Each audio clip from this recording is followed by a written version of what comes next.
Let's talk to Clive Lambert. He is a director of FuturesTechs, an award-winning technical analyst. Morning to you, young Clive. Hello, Nick. Good to speak to you. And to you, my friend. Right, we've got 3 slides to go through. Looking at my sheets, we're kicking off with Euro US dollar. In simple charting parlance, is this a triple top and therefore maybe a bearish connotation? The bearish connotation, the thing that's on that chart that says bear to me is the last 3 candles, actually, which form an evening star, which is one of the most powerful combinations of candles in candlestick analysis. The evening star. Yep. And obviously the 3rd candle was yesterday's big red candle that saw us selling off on Mr. Draghi and what he had to say.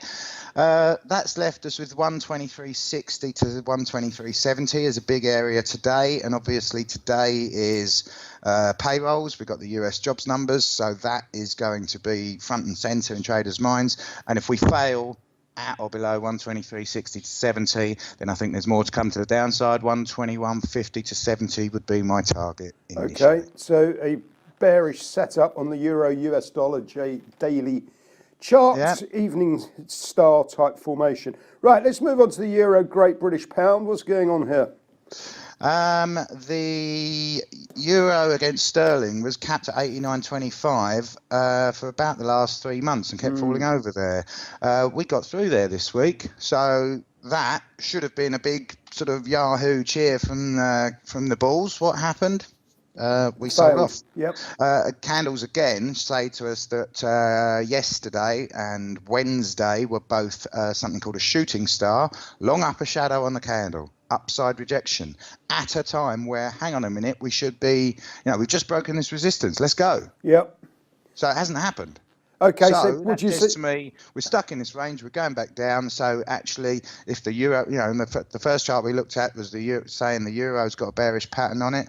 So I think the euro against sterling has also got some downside potential now because we failed to crack on when it's the rugby tomorrow, isn't it? It is. Yeah, so it's my equivalent of that. When you break a resistance and then it just falls over is my analogy I use. It's like breaking the line in rugby and then dropping the ball. It's Okay. just like all right. So like basically, that. well, listen, you're the award-winning chartist. You're more of a football man, aren't you? I am, exactly. Palace man, I don't think. We don't need to go on air with that. Right, Okay, let's wrap up with crude. What's going on the crude chart? Brent Crude Oil has had a mixed few weeks, but last week we got down to a rising uptrend support line and we rallied. I thought at that time, okay, we're going to go back to the highs. We haven't, right? We've fallen back down, and this morning we are retesting that line. Right. So it's crucial today, really, for Brent Crude that we hold this uptrend support line at 63.70. And we've seen some buyers early doors this morning, and we're trying to move away from there. And I've said to my clients in that one this morning that we need to get above 64.07 initially, which is being tested now, and then 64.40. And then I think where's that other level? We've got a big one at 64.90 that needs retaking to say, okay, we've held that trend line and we can go up again.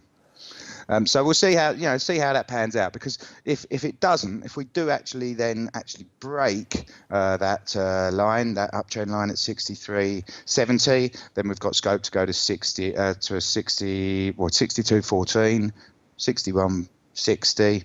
59.80. Okay, so what I'd like to ask you finally, what's your highest conviction chart at the moment? Well, I like this uptrend in Brent Crude, and I think we're going to hold this uptrend line. So I think that's the one to get long. Understood. Clive, as always, thank you very much for taking some time out for us. That's Clive Lambert. Thank you.